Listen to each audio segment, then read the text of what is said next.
Hello hello, bienvenue dans une toute nouvelle vidéo. On est parti en road trip de 2 semaines début mai aux îles Canaries. Ceux qui ne connaissent pas, les îles Canaries, c'est un archipel espagnol situé dans l'océan Atlantique au large du Maroc. On a choisi de visiter seulement Tenerife et Grande Canaria parce que ces deux îles avaient l'air vraiment incroyables, à la fois pour profiter des espaces naturels, qui est parfait pour faire des randonnées par exemple, et pour se détendre aussi à la plage. On est arrivé un dimanche après-midi à Tenerife, à l'aéroport sud.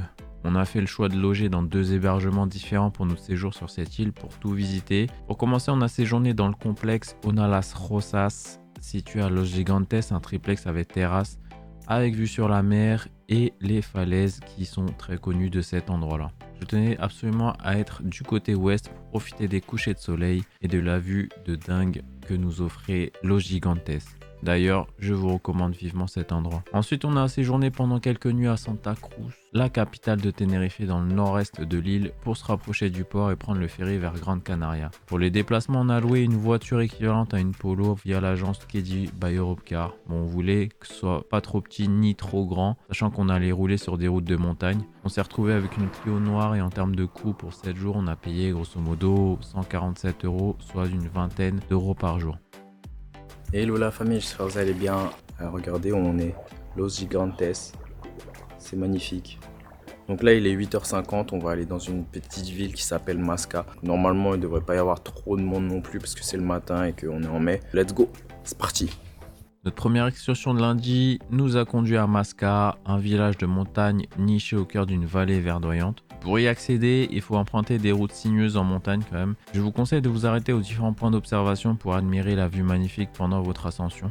Vous allez voir des nuages se déplacer dans la vallée en contrebas, c'est vraiment juste incroyable. Évitez cette route si vous n'êtes vraiment pas à l'aise avec les démarrages en côte, car il y a beaucoup de montées et les routes sont très étroites. Par exemple, on a eu un bus devant nous lors de la montée qui s'arrêtait à chaque virage en épingle, qui a créé un embouteillage monstre. Heureusement, on était hors saison parce qu'en été, ça doit être vraiment un enfer avec le flux de touristes. Après le village de Masca, on est parti l'après-midi en mission repérage des lieux autour du TED pour anticiper notre ascension du mercredi. Sur la route, on s'est arrêté à plusieurs miradors pour profiter du paysage. On voulait faire la randonnée au niveau des Roques des Garcia, petite rando assez facile d'environ 1h30. Malheureusement, arrivé tout préparé, sac à dos, chaussures de rando aux pieds, eau et tout, le chemin était fermé pour rénovation afin d'aménager une chaussée adaptée aux personnes à mobilité réduite, ce qui est très honorable de leur part, mais malheureusement pour nous c'était un très mauvais timing. On était quand même un peu déçus car on n'a pas pu la faire, mais on est quand même resté pour apprécier les paysages aux alentours avant de repartir. Pour se consoler, le lendemain matin, c'est-à-dire mardi, on a décidé de faire une randonnée assez connue au niveau du Mirador de Samara, pas très loin du TED. Cette fois on a eu de la chance parce que la randonnée n'était ouverte que le mardi, parce que les lundis et mercredis la rando était fermée pour X raisons, sûrement pour préserver cet espace naturel. Il vaut mieux s'y rendre assez tôt le matin pour trouver une place pour se garer parce que le parking est petit et éviter les foules. La rando devait normalement durer 1 heure ou 2, mais on a mis un peu plus de 3 heures à faire la boucle parce qu'on s'est arrêté pour prendre des photos et des vidéos que vous pourrez voir aussi avec le vlog cinématique que j'ai posté précédemment. On a fait l'ascension au sommet du TED en téléphérique. Les billets coûtent 40 € par personne pour 1 heure maximum en haut. On a eu de la chance parce que c'était les derniers billets disponibles pour cette semaine. Généralement, je pense qu'il faut réserver quand même à l'avance. On a réservé pour le mercredi matin et pour moi, c'est un incontournable à faire si vous allez à Tenerife. De là-haut, on avait une vue sublime à 360 degrés de l'île de Tenerife si on fait le tour du TED. On pouvait notamment voir la mer de nuages au niveau des montagnes. Je vous conseille d'y aller quand même avec des chaussures de rando ou de trail parce que c'est une randonnée qui vous attend en haut. Voilà, actuellement on est presque au sommet du TD. On est à plus de 3000 mètres d'altitude. Il fait froid de ouf par contre ici. Là, quand on est parti, il faisait 20 degrés en bas ce matin. Et là, on a perdu, je sais pas, une bonne dizaine, voire quinzaine de degrés. Il fait hyper froid là. Donc si vous prévoyez un jour de venir à Tenerife et faire l'ascension du TED, prévoyez une petite veste là parce que franchement, il fait froid de ouf. Mais là, regardez, on est au-dessus des nuages. Je sais pas si on va bien voir, mais en tout cas, c'est incroyable. C'est incroyable. Là, regardez, le TED, il est juste là. Là, on est peut-être à, je sais pas, encore 200 mètres de dénivelé en haut, mais il y a seulement 200 permis par jour qui sont délivrés, donc nous on l'a pas pris, et heureusement parce que franchement là j'ai du mal à respirer déjà là, franchement c'est dur, juste de marcher j'ai la tête qui tourne, c'est incroyable. Les gars, on est en début mai, Et là, il fait déjà presque 30 degrés ici. C'est un truc de fou. Il fait trop chaud. Bon, là, on va aller se promener à Los Gigantes. On va voir ce qu'il y a aux alentours, hein, tout simplement. Parce que depuis qu'on est arrivé à l'hôtel, finalement, on n'a pas visité aux alentours. On est parti directement au TED faire des randonnées et tout. Du coup, là, c'est parti pour Los Gigantes. Let's go!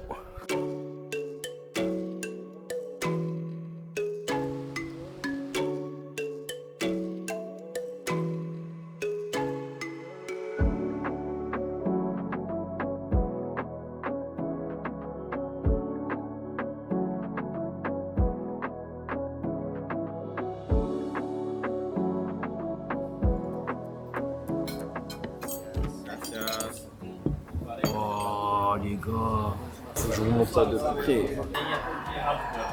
Ouais, en masse. Ah là, j'en peux plus. Hein. ¿Puedo tener la cuenta, por favor? Gracias. On est chaud là, on est chaud. Et le mec, il était content, il a souri. Limite, il était plus content que moi, je te jure. Bon, là, on est à Ico de los Vinos. Et on dirait il fait moche de fou. Mais en fait, vous savez pourquoi? On était passé par les routes qui sont tout en haut. On était au-dessus des nuages. Et plus on descendait, plus on est descendu vers ce village-là. Et on est descendu dans le nuage. Du coup, on a l'impression qu'il fait moche et tout. Mais non, en fait, ça va. Là, on va avoir le parc del Drago. C'est le plus ancien arbre, c'est ça? Le plus ancien arbre du monde entier. C'est le mec qui abuse pas trop. C'est un vieux arbre, quoi. Tu vois, voilà. C'est un arbre à l'ancienne, t'as vu, t'as capté. C'est un vieux arbre. Ah, mais c'est payant le truc. L'entrée du parc est payante. On a fini notre séjour de Tenerife au nord de l'île, à environ 1h30 de route depuis Los Gigantes. Et comment dire que le changement climatique tout au long du trajet m'a un peu choqué. On a quand même quitté un temps ensoleillé et 27 degrés pour traverser une région nuageuse avec des températures aux alentours de 10-15 degrés. Il y avait de grosses rafales de vent tellement fortes qu'elles écrasaient les vagues contre les rochers. Arrivé à Santa Cruz, la plus grande ville de l'île. Pour être honnête avec vous, cet endroit m'a un peu rappelé Barcelone avec ses rues animées et son atmosphère dynamique. On a séjourné près de la Rambla, une zone piétonne bordée d'arbres. Cependant, je dois avouer que c'était pas mon endroit préféré du séjour. On est quand même loin de la tranquillité et des grands espaces de l'autre côté de l'île. Ce matin, là il est 9h30, on est parti pour une randonnée dans le parc d'Anaga. On s'est arrêté à Benito, juste à côté du restaurant El Fronton. On avait suivi un blog qui nous a conseillé de nous garer là. La vue elle est vraiment impressionnante.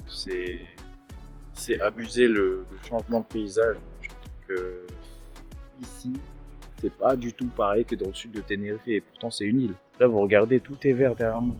Alors que dans le sud de l'île, on était, enfin dans l'ouest même, où on était, il faisait hyper sec, c'était aride de ouf. Mais là, regardez, je suis obligé d'être en manteau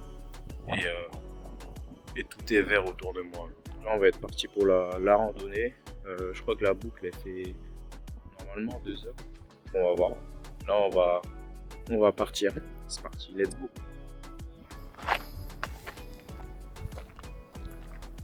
C'est dur, hein. C'est dur physiquement, mais quand on arrivera en haut, on sera content. On sera content. Là, je sais pas si vous voyez les gars, il y a des baies ici. On dirait qu'ils sont en sortie scolaire, tu sais.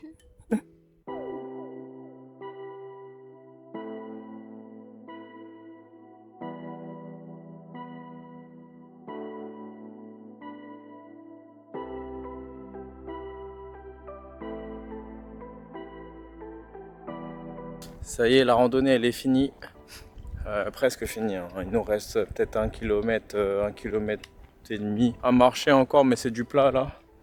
C'est des chemins comme ça et on doit rejoindre la ville qui est là-bas là. Non, franchement l'expérience elle a été éprouvante, mais ça valait le coup. Ouais, imaginez-vous, là on se retrouve ici à ce niveau-là et tout à l'heure on était tout en haut vers là, en souffrance ce matin, parce que là ce matin. Hey, il est 14h là. Nous on a commencé à 9h30. On s'est gouré de route un moment. On est monté dans la forêt là. C'était encore plus éprouvant. Wesh, on est perdu dans une forêt tropicale, ça, merde. On sait même pas où on est, wesh. C'est trop. La randonnée, elle est finie. Et appréciez la vue qu'on a actuellement.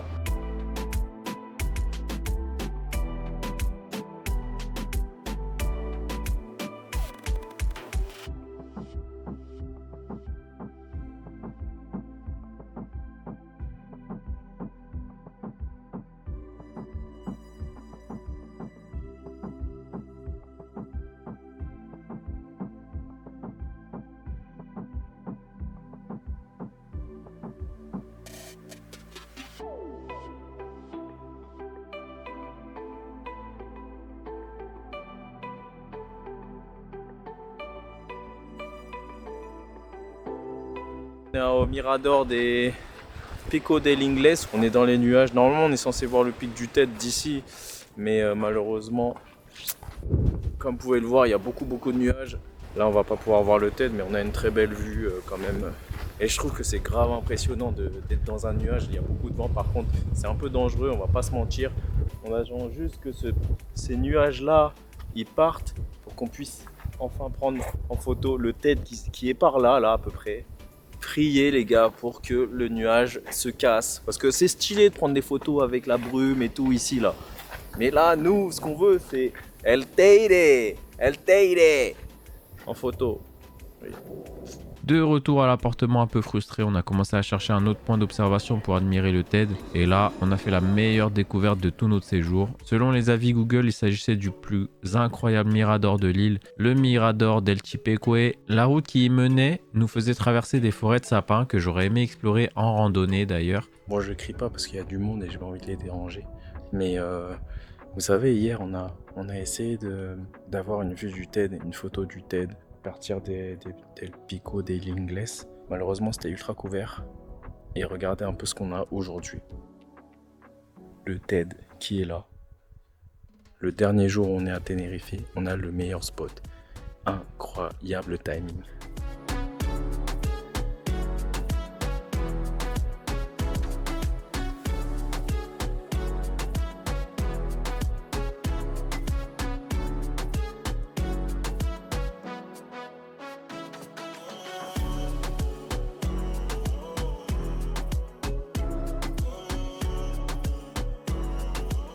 C'était le paysage parfait pour clôturer notre dernière journée sur Tenerife. Merci Google.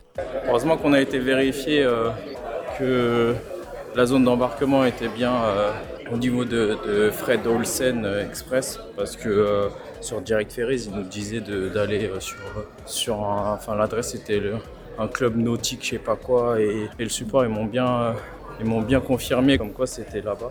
Ça a été une longue journée quand même, un peu fatigué.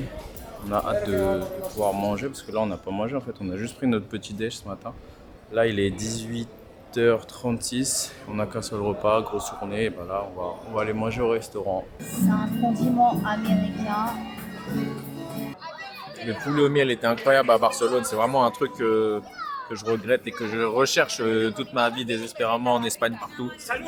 Mais je ne le retrouve pas.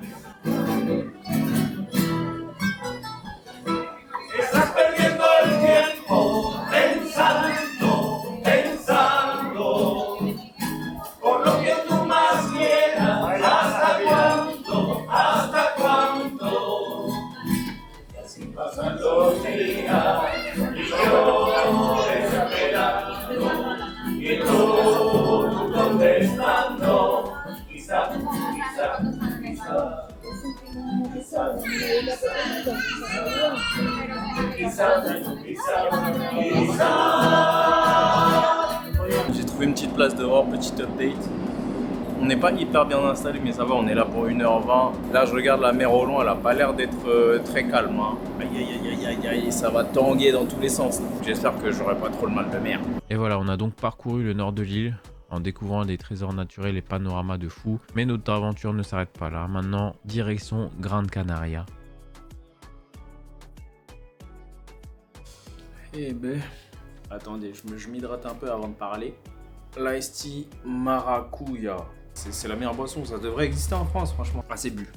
Nous voici arrivés à Grande Canaria. Le premier jour, on a tout simplement été récupérer la voiture et puis on a cherché l'hôtel, on a déposé nos affaires, etc. Donc déjà tout ce trajet-là, on a dû mettre 1h30, 2h facile. Le temps d'aller récupérer la voiture, de déposer nos affaires à l'hôtel, de chercher quoi manger. Finalement, on a mangé les restes qu'on avait transportés de Tenerife. En fait, il faisait nuit, donc grosso modo, on s'est reposé la première journée. Ensuite, le jour suivant, on a été à Pico de las Nieves, qui est le point le plus haut de l'île. Vous avez un panorama incroyable avec El Roque Nublo. Et en bonus derrière, vous voyez El Teide de Tenerife, ce qui est incroyable parce qu'on s'y attendait pas du tout. Ce qui m'a surpris, c'est qu'on puisse voir le TED aussi bien, alors que quand on s'éloignait de Tenerife par bateau, on voyait plus rien derrière. Donc c'était un petit bonus fort sympathique parce que honnêtement El Teide il nous manque un petit peu. Ensuite on a été déjeuner tout simplement et visiter Tejeda qui est un petit village de montagne très sympathique. On est arrivé à Tejeda, on a mangé. Là j'ai un coup de barre, oh j'ai envie de dormir. Ce matin on s'est réveillé, on n'a pas pris de café parce qu'on n'avait pas de lait. Donc là après manger on part se promener tranquillement dans les rues ou les ruelles de Tejeda. C'est plutôt chill, plutôt cosy ici. Ah, policia, ayuntamiento, la Tosca. Oh, j'ai un accent espagnol incroyable. Buenos días, hein. Et let's go, on va aller se promener. Pow, pow.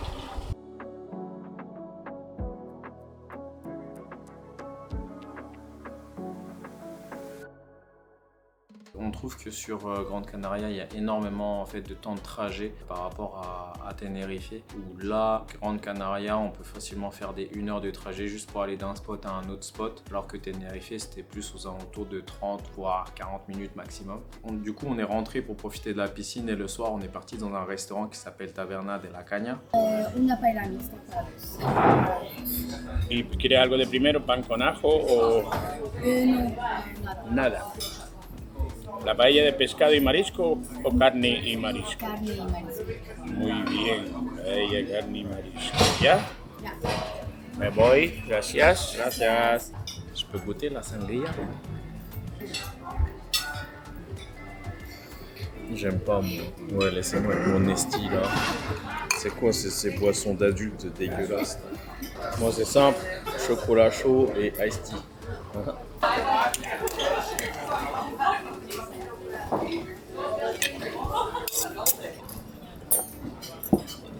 Wow. Ouais, la mix, on a pris de la viande. Elle est bonne, hein. J'en peux plus, j'ai trop mangé. Franchement, elle était bonne la paella. Moi, je donne un 7 sur 10. 7,5, allez. 7,5 parce que je suis gentil. Ah ouais, non, je suis gentil.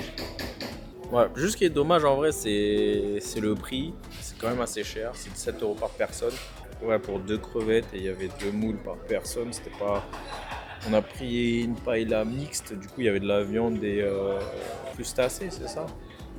Des fruits de mer, voilà. Fruits de mer. En vrai, on a bien mangé. C'est juste que voilà, c'est un peu cher pour ce que c'est. Mais en termes de quantité, c'était bien assez, voire un peu trop. Ce qui est dommage, c'est qu'on n'a plus de place maintenant pour prendre un dessert. Donc, mais bon, on a bien mangé. Les gens, ils sont sympas. C'est cool. Ah oui, on achète du lait sans lactose. Du lait sans lactose pour le café de demain. Parce qu'aujourd'hui, j'ai pas bu de café et franchement, sur la route, j'avais envie de dormir de fou après. Allez, on va payer 45 €. Ah oui, c'est parce qu'il y avait la boisson aussi. En fait, c'est ma sangria qui a coûté cher. Ouais, T'as écoutez, 7,50 € cher là, putain. 7,50 € ma sangria. Putain, 7,50 € pour boire un truc dégueulasse, ça me dégoûte. On va acheter du lait.